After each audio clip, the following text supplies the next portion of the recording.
मेरे कान्हा ने तो पूरे गोवर्धन पर्वत को अपनी उंगली पर उठा लिया था। आज वो युद्ध भूमि छोड़कर क्यों जा रहा है? राधा, मैं डरा नहीं हूँ। ये एक रहस्य है। जब तक मैं यहाँ रहूंगा, काल यवन की मृत्यु नहीं हो पाएगी। ये तब की बात है जब महाभयंकर राक्षस काल यवन ने मथुरा पर आक्रमण कर दिया था। काल यवन को ये वरदान मिला था कि कोई भी सामान्य योद्धा उसे युद्ध में मार ही नहीं सकता था। काल यवन अहंकार में भरकर कृष्ण से कहता है, कृष्ण, आज तुम्हारा अंत निश्चित है।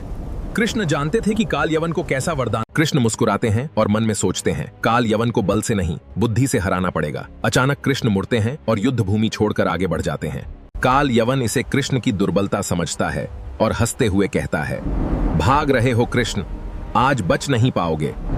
और फिर पूरी शक्ति से उनके पीछे दौड़ पड़ता है।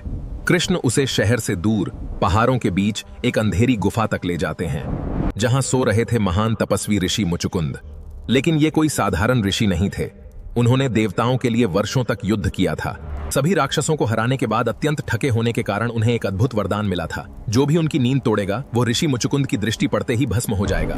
कृष्ण ये सारी बात जानते थे और इसलिए काल यवन को यहाँ लेकर आए थे। कृष्ण धीरे से अपना पीतांबर वस्त्र उतारते हैं और सोए हुए ऋषि मुचुकुंद के ऊपर डाल देते हैं और स्वयं वहीं अंधेरे में छिप जाते हैं। कुछ ही क्षणों में काल यवन गुफा में घुसता है और सोए हुए व्यक्ति को कृष्ण समझकर बिना सोचे समझे जोर से लात मार देता है।